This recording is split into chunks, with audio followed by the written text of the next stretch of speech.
আসসালামু আলাইকুম, স্বাগতম স্বাদ বিলাস চ্যানেল। আজ আমি একটু ডিফারেন্টভাবে গরুর মাংস রান্না করে দেখাবো। এইভাবে রান্না করলে মাংসের কালারটা যেমন সুন্দর হবে, মাংস হবে এত সফট, হাতে নিলেই মমের মতো গলে যাবে। এরকম তরকারি দিয়ে গরম গরম ভাত খেলে বিশ্বাস করেন ভাই, জাস্ট অস্থির লেভেলের মজা লাগে। একবার এই রেসিপিটা শিখে আপনারা বাসায় ট্রাই করবেন, দেখবেন আপনাদের তরকারিও এত বেশি মজা হবে আর মাংস এরকম সফট হবে ইনশাল্লাহ। তো প্রথমে আমি কি নিয়েছি দেখেন। 1 কাপের মতো পেঁয়াজ কুচি, তারপর এখানে দিচ্ছি 2 টেবিল চামচ আদা রসুন বাটা, জিরা গুঁড়া দিলাম 1 চা চামচের মতো, তারপর দিচ্ছি লাল মরিচের গুঁড়া।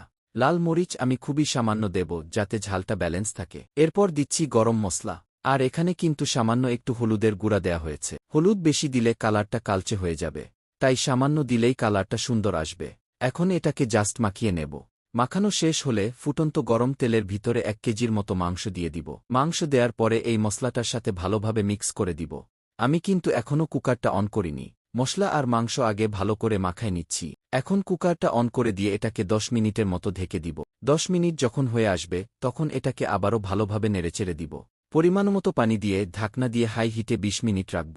তারপর চুলার আঁচ একদম লো করে দিয়ে 1 থেকে 1.5 ঘন্টার মতো দমে রাখব। আর তারপর দেখবেন মাংসগুলা একদম সফট হয়ে গেছে, চামচ দিয়ে ধরলেই ভেঙে যাবে। ব্যাস, তৈরি হয়ে গেল আমার স্পেশাল নরম গরুর মাংস। এই মাংস দিয়ে গরম ভাত খেয়ে দেখেন, মুখে লেগে থাকবে ইনশাল্লাহ। রেসিপি ভালো লাগলে স্বাদ বিলাস চ্যানেলটা সাবস্ক্রাইব করে দিয়েন। আল্লাহ হাফেজ।